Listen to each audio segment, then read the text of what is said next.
O mundo que você conhece hoje foi construído sobre decisões tomadas há mais de um século. Em linhas de fratura, vamos entender como 1140. Jerusalém existe há milênios. 3 povos, uma cidade, uma convivência frágil. E na Europa distante, uma ideia começa a se formar, uma ideia que vai mudar tudo. Em 1840, Jerusalém tinha cerca de 15.000 habitantes. Muçulmanos, cristãos e judeus compartilhavam ruas estreitas, mercados ruidosos e pátios onde a convivência era menos fruto de harmonia do que de necessidade.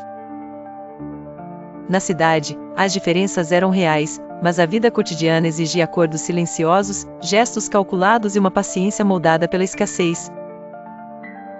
A Palestina era uma província periférica do Império Otomano, esquecida por muitos cartógrafos e disputada por poucos que entendiam seu valor. Não era uma terra de abundância, mas uma peça estratégica entre rotas, impérios e promessas. O poder otomano ainda parecia sólido à distância, porém já exibia rachaduras discretas, dívidas, reformas mal recebidas e a pressão constante de França, Inglaterra e Rússia, cada uma procurando um ponto de entrada no Mediterrâneo Oriental. Nesse cenário, a cidade vivia em equilíbrio instável. Os negociantes pesavam moedas sob a sombra das muralhas, religiosos atravessavam os bairros com cautela e os trabalhadores ajustavam suas rotinas ao ritmo de impostos, boatos e visitas de emissários estrangeiros. Tudo parecia pequeno, local, quase imóvel. Mas o que se movia por baixo era maior do que qualquer rua podia conter. Foi então que surgiu a ideia ainda sem nome. Não nasceu como bandeira nem como manifesto, mas como pergunta. E perguntas, em Jerusalém, raramente permanecem abstratas por muito tempo. Bastava que uma potência observasse a cidade como prêmio, que outra a tratasse como missão, e que uma terceira a visse como argumento histórico, para que o espaço ganhasse um peso novo.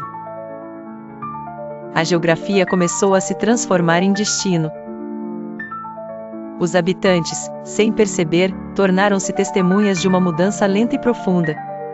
O que antes era apenas convivência de necessidade passou a ser lido por olhos externos como sinal de posse, proteção ou ameaça. Cada rua ganhou valor político. Cada bairro passou a significar mais do que parecia. E a própria cidade, antes atravessada por sobrevivência, começou a ser cercada por ambição.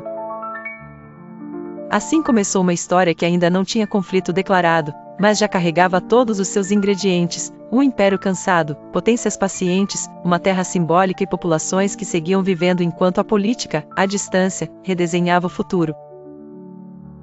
Antes do confronto, houve a ideia. Antes da ideia, houve o interesse. E antes do interesse, uma cidade antiga observando em silêncio o início de sua nova era. Na Europa da metade do século XIX, o nacionalismo étnico começou a redesenhar o continente com uma força silenciosa e irreversível. A ideia parecia simples, mas carregava um impacto explosivo. Cada povo, definido por língua, cultura ou religião, teria direito a um território próprio, um Estado. Italianos buscavam a unificação. Alemães também. Gregos, húngaros e tchecos reivindicavam seu lugar com base na identidade coletiva. O mapa deixava de ser apenas geografia e passava a ser uma disputa de pertencimento. Entre os milhões de judeus espalhados pela Europa, essa transformação encontrou um povo já acostumado à instabilidade. Em muitos lugares, viviam sob o peso do antissemitismo. Na Rússia, eram confinados a regiões específicas chamadas de Paleo Settlement. Na Europa Ocidental, mesmo onde a igualdade formal existia no papel, a exclusão social persistia nas portas, nos empregos e nos círculos da elite. A promessa da emancipação parecia cada vez mais distante. Foi nesse cenário que surgiu uma pergunta inquieta entre intelectuais judeus. Se a integração plena dentro das nações europeias não se cumpria, o que ainda restava? Alguns apostaram na assimilação radical. Outros enxergaram no socialismo uma saída para a opressão comum. Uma minoria, ainda pequena e hesitante, começou a imaginar uma solução territorial, um lugar próprio, uma terra, um Estado. A Palestina ainda não era a resposta óbvia. Era apenas uma possibilidade entre outras, um nome que ainda não tinha força suficiente para dominar a imaginação. Enquanto esses debates amadureciam em cafés, jornais e gabinetes distantes, Jerusalém seguia viva em seu próprio ritmo. Se essa história fez você pensar, comente aqui embaixo. E se inscreve, porque isso é só o começo.